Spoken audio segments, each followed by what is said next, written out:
Hello hi dear friends, എല്ലാവർക്കും പുതിയൊരു റെസിപ്പിയിലേക്ക് ഒരിക്കൽ കൂടി സ്വാഗതം. ഞാൻ എത്തിയിട്ടുള്ളത് നല്ലൊരു പെർഫെക്റ്റ് ചിക്കൻ ബിരിയാണിയുടെ റെസിപ്പി ആയിട്ടാണ്. ബിരിയാണി ഉണ്ടാക്കിയെടുക്കാൻ വലിയ കഷ്ടപ്പാടൊന്നുമില്ല, വളരെ സിമ്പിളാണ്. ഇപ്പോൾ ബിരിയാണി ഉണ്ടാക്കലൊക്കെ വളരെ കഷ്ടപ്പാടായിട്ട് കാണുന്നവർ ഈ റെസിപ്പി ഒന്ന് കണ്ടു നോക്കുക. സിമ്പിളായിട്ട് നിങ്ങൾക്ക് നല്ല ടേസ്റ്റി ചിക്കൻ ബിരിയാണി ഉണ്ടാക്കിയെടുക്കാം. ആക്ച്വലി ഈ റെസിപ്പി ഞാൻ ഈസ്റ്ററിന് ചെയ്യാനിരുന്നതാണ്, പക്ഷെ കുറച്ച് തിരക്ക് കാരണം ഇപ്പോഴാണ് ചെയ്യുന്നത്.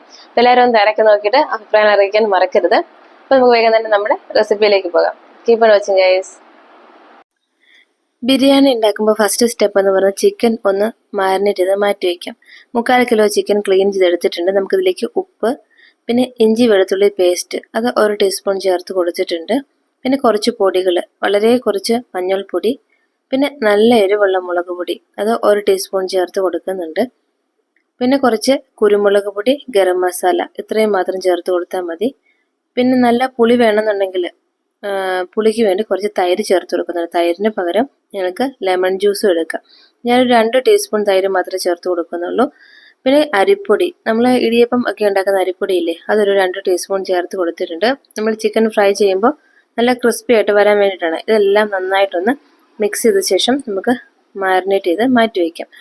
1 മണിക്കൂറോ 1.5 മണിക്കൂറൊക്കെ ഞാൻ വെക്കാറുണ്ട്. അറ്റ്ലീസ്റ്റ് ഒരു 30 മിനിറ്റ്സ് എങ്കിലും വെക്കണം കേട്ടോ. അപ്പോൾ ഞാൻ ഫ്രിഡ്ജിൻ്റെ ഏറ്റവും താഴത്തെ ഷെൽഫിലേക്ക് വെക്കുകയാണ്. പെട്ടെന്ന് തന്നെ മസാല പിടിച്ചിട്ട് കിട്ടും. ഇനി നമ്മുടെ രണ്ടാമത്തെ സ്റ്റെപ്പ് എന്ന് പറയുന്നത് നമുക്ക് കുറച്ച് കാഷ്നട്ട്സും കിസ്മിസും പിന്നെ സവാളയൊക്കെ ഒന്ന് ഫ്രൈ ചെയ്ത് മാറ്റി വയ്ക്കാം. ഇത് ലാസ്റ്റ് നമ്മൾ ബിരിയാണി ഉണ്ടാക്കുമ്പോൾ ദം ചെയ്യുമ്പോഴത്തേക്കും ഇട്ട് കൊടുക്കാൻ വേണ്ടിയിട്ടാണ്. അപ്പോൾ നമുക്ക് പാനിലേക്ക് കുറച്ച് ഓയിൽ ചേർത്ത് കൊടുക്കാം. ഒരു നോൺ സ്റ്റിക്ക് പാനാണെങ്കിൽ ഒരുപാട് എണ്ണയൊന്നും ആവശ്യമായിട്ട് വരത്തില്ല. പിന്നെ ഞാൻ 2 സവാള കുഞ്ഞു കുഞ്ഞായിട്ടൊന്ന് അരിഞ്ഞെടുത്ത ശേഷം അതിൻ്റെ ആ ഒരു ഒന്ന് പിഴിഞ്ഞെടുത്തിട്ടുണ്ട്. അതിൻ്റെ നീരൊക്കെ ഒന്ന് മാറ്റി പിഴിഞ്ഞെടുക്കുകയാണെങ്കിൽ ഈ സവാള ഫ്രൈ ചെയ്യുമ്പോൾ പെട്ടെന്ന് തന്നെ ഫ്രൈ ആയിട്ട് വരും, ഒരുപാട് സമയം എടുക്കത്തില്ല. അപ്പോൾ വളരെ കുഞ്ഞായിട്ട് വേണം അരിഞ്ഞെടുക്കാനായിട്ട്. നന്നായിട്ട് സവാള ഒന്ന് ഫ്രൈ ആയിട്ട് വന്നിട്ടുണ്ട്. ഈ ഒരു ഗോൾഡൻ ബ്രൗൺ കളറിൽ വേണം വരാനായിട്ട്. ഇങ്ങനെ ബ്ലാക്ക് കളറായിട്ട് പോകരുത്, കരിഞ്ഞിട്ട് കയ്പ്പ് ടേസ്റ്റ് വരും.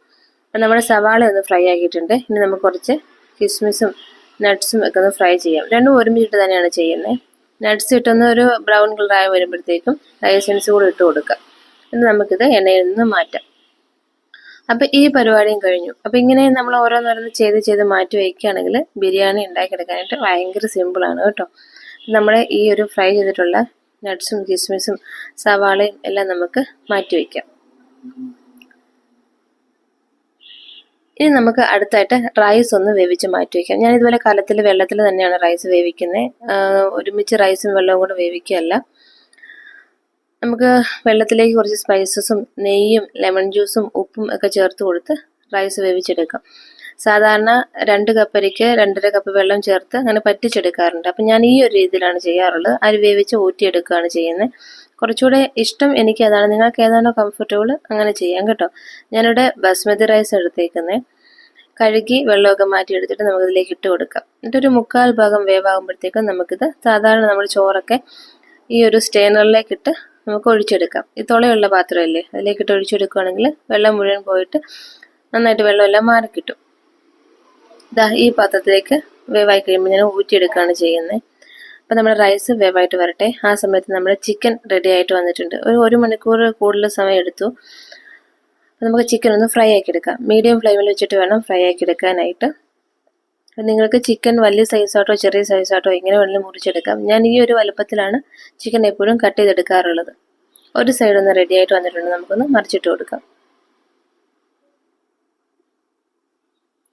ഇപ്പം നമ്മുടെ റൈസ് ഒരു 1/4 ഭാഗം വേവായിട്ട് വന്നിട്ടുണ്ട്. അപ്പം നമുക്കിത് എങ്ങനെയാണ് വേവായെന്ന് മനസ്സിലാകുന്ന വെച്ചാൽ നമ്മളൊന്ന് കൈ വെച്ചിട്ടൊന്ന് പ്രസ് ചെയ്ത് നോക്കുമ്പോൾ ഒന്ന് ഒടിഞ്ഞു വരുന്ന പരുവം കണ്ടോ. നന്നായിട്ട് വെന്തിട്ടില്ല, 1/4 ഭാഗം വേവായിട്ട് വന്നിട്ടേ ഉള്ളൂ. നമുക്ക് ഈ ഒരു തുളയുള്ള പാത്രത്തിലേക്ക് ഇട്ടൊന്ന് മാറ്റിയെടുക്കാം.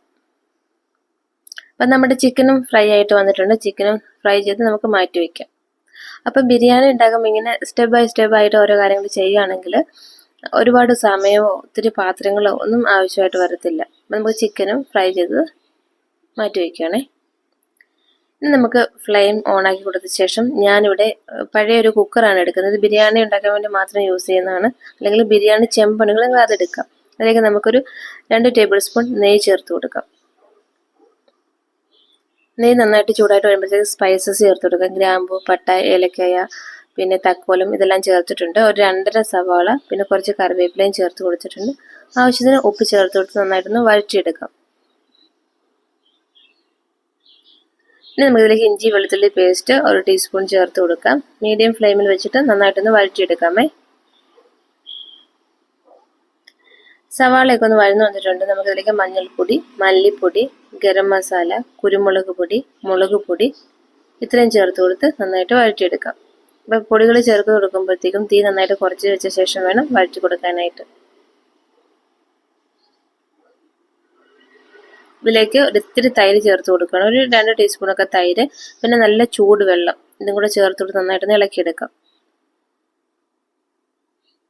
പൊടികളുടെ ആ ഒരു പച്ച ടേസ്റ്റൊക്കെ മാറി വരുമ്പോഴത്തേക്കും നമുക്കിതിലേക്ക് തക്കാളി ചേർത്ത് കൊടുക്കാം. തക്കാളി ഓപ്ഷണലാണ്, വേണമെങ്കിൽ മാത്രം ചേർത്ത് കൊടുത്താൽ മതി. അടച്ചു വെച്ച് നമുക്ക് വേവിച്ചെടുക്കാം. തക്കാളിയൊക്കെ വെന്ത് നന്നായിട്ട് ഉടഞ്ഞു വന്നിട്ടുണ്ട്. നന്നായിട്ട് ഇളക്കിയെടുത്ത് കൊടുക്കാം. ഇനി നമുക്കിതിലേക്ക് നമ്മൾ നേരത്തെ ഫ്രൈ ചെയ്ത് മാറ്റി വെച്ച് നമ്മുടെ ചിക്കൻ ചേർത്ത് കൊടുക്കാം. ഈ ഒരു ഇതിൽ ചിക്കൻ ഫ്രൈ ചെയ്തതിന് ശേഷം ബിരിയാണി ഉണ്ടാക്കാനുള്ള കുറച്ചുകൂടി ടേസ്റ്റ് കൂടുതലാണ്. എന്നിട്ട് നന്നായിട്ട് ഇളക്കിയെടുക്കാം. ചിക്കൻ ഒരുപാട് വെന്ത് ഇങ്ങനെ പൊടിഞ്ഞു പോകുന്ന രീതി വരരുത്. നന്നായിട്ട് ക്രിസ്പി ആവുമ്പോൾ തന്നെ എണ്ണയിൽ നിന്നും കോരി മാറ്റണം. ഇനി നമുക്കൊന്ന് അടച്ചു വെച്ച് കൊടുക്കാം. ആ ഗ്രേവിയും ചിക്കനും ഒക്കെ ഒന്ന് സെറ്റായിട്ട് വരാൻ വേണ്ടിയിട്ട്. ഇപ്പോൾ ഒരു 5 മിനിറ്റ് കഴിഞ്ഞിട്ടുണ്ട്. ഇനി നമുക്കിതിലേക്ക് നമ്മൾ നേരത്തെ വേവിച്ച് മാറ്റിച്ച റൈസും കുറച്ച് മല്ലിയിലയും ഒക്കെ ചേർത്ത് കൊടുക്കാം. പുതിനയില ഉണ്ടെങ്കിൽ പുതിനയില ചേർത്ത് കൊടുക്കാമേ. കുറച്ച് നെയ്യ് ചേർത്ത് കൊടുക്കാം, നിങ്ങളുടെ ആവശ്യത്തിന് നെയ്യ്. മുകളിലായിട്ട് നമുക്ക് നമ്മൾ വേവിച്ചെടുത്ത റൈസ് ചേർത്ത് കൊടുക്കാം.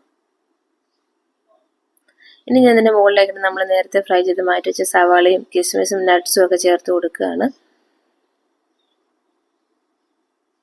കുറച്ച് മല്ലിയില ചേർത്ത് കൊടുക്കാം. പിന്നെ ഞാൻ ഇവിടെ ഒരു ബിരിയാണി എസൻസ് ചേർത്ത് കൊടുക്കുന്നുണ്ട്. അതൊരു നല്ല ടേസ്റ്റാണ്, നല്ല ഫ്ലേവറാണ് കേട്ടോ. ഒരു 100 രൂപയ്ക്കുള്ള ഒരു ബോട്ടിലിന് കുറേ നാൾ നമുക്ക് യൂസ് ചെയ്യാൻ കിട്ടും. ബേക്കേഴ്സിൻ്റെ ബിരിയാണി എസൻസ് ആണ് ഞാൻ ചേർത്ത് കൊടുത്തേക്കുന്നത്. പിന്നെ ഒരു ഇത്തിരി റോസ് വാട്ടർ, ഇപ്പോൾ ബിരിയാണി ഉണ്ടാക്കുമ്പോൾ ഇത്തിരി റോസ് വാട്ടർ ചേർത്ത് കൊടുത്തില്ലെങ്കിൽ ഒരു മനസ്സമാധാനമില്ല. ഇത്തിരി റോസ് വാട്ടറും നെയ്യും ഒക്കെ മുകളിലായിട്ട് ചേർത്ത് കൊടുക്കുന്നുണ്ട്.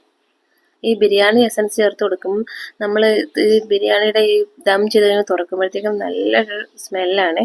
മുകളിലായിട്ട് വീണ്ടും റൈസ് ഇട്ട് കൊടുക്കുക. ഇങ്ങനെ ലെയറായിട്ട് ഇട്ട് കൊടുക്കാം. വീണ്ടും അതിന് മുകളിലായിട്ട് നമ്മുടെ നെയ്യും മല്ലിയിലയും കിസ്മിസും നട്ട്സും എസൻസും എല്ലാം ചേർത്ത് കൊടുക്കാം.